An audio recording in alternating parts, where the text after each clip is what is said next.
Raccontare attraverso i nostri telegiornali e le nostre trasmissioni la crisi che ha attraversato il Veneto negli ultimi anni ha comportato doverne raccontare anche i risvolti più tragici. Filippo Fois, nostro collega giornalista del gruppo Media Nord-Est, ha vinto la prima edizione del De Leo Fund Media Award nella sezione televisioni e radio per un servizio andato in onda nei nostri telegiornali il 9 marzo scorso, che raccontava il gesto estremo di un imprenditore nella sua ditta di Vigonza. Il premio ha l'obiettivo di promuovere una comunicazione sul fenomeno del suicidio competente e approfondita. Ho trovato io e gli altri giurati questo servizio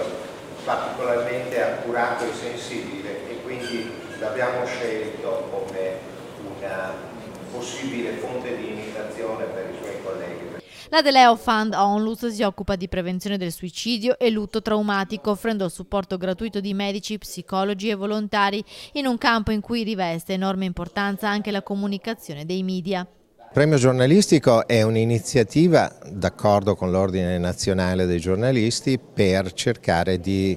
rendere i reportage sul suicidio un'occasione di informazione positiva, cioè io ho un problema e lo posso superare, e non solo l'informazione magari semplificata e affrettata di cronaca che porta poi a una imitazione spesso o a trovare una giustificazione nel comportamento emulato da altri che si sono trovati in difficoltà nella loro vita, quindi potenzialmente un messaggio pericoloso. Diego De Leo, professore emerito di psichiatria, ha fondato la Onlus assieme alla moglie Cristina dopo la morte dei due figli in un incidente stradale. I riconoscimenti andati oltre a Media Nord-Est per la televisione anche a 2 testate nazionali nella sezione carta stampata e web sono stati consegnati al termine di un convegno sul futuro della prevenzione del suicidio e nuove tecnologie. Che come tutti i colleghi abbiamo trattato sempre con molta sensibilità,